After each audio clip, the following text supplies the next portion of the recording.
मैंने भी बोल दिया कि चलो हम भी इस भीड़ का हिस्सा हो जाते हैं।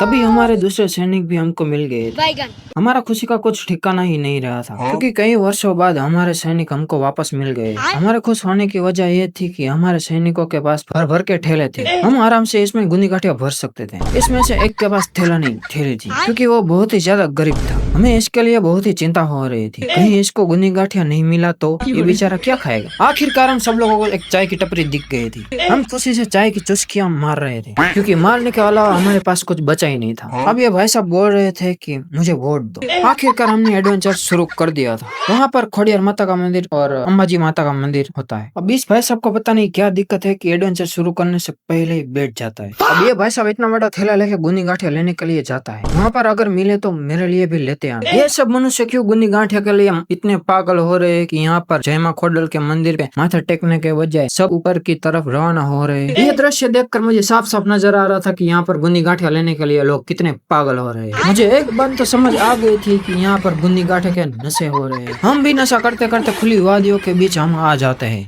हमें पता नहीं था कि यहाँ पर खुली वादियाँ इतनी काली क्यों प्रतीत हो रही है। मैंने बड़ी ही विनम्रता से मेरे दोस्तों को पूछा, गुनी गाठिया कहीं ज्यादा तो नहीं खा लिए? मेरे दोस्त लोग भी इतने बदतमीज थे कि खुली वादियों का आनंद लेने के बजाय बंदरों को गुनी गाठिया के नशे करवा रहे थे। खुली वादियाँ इतनी काली दिखाई दे रही थी कि मुझे कुछ भी नजर नहीं आ रहा था।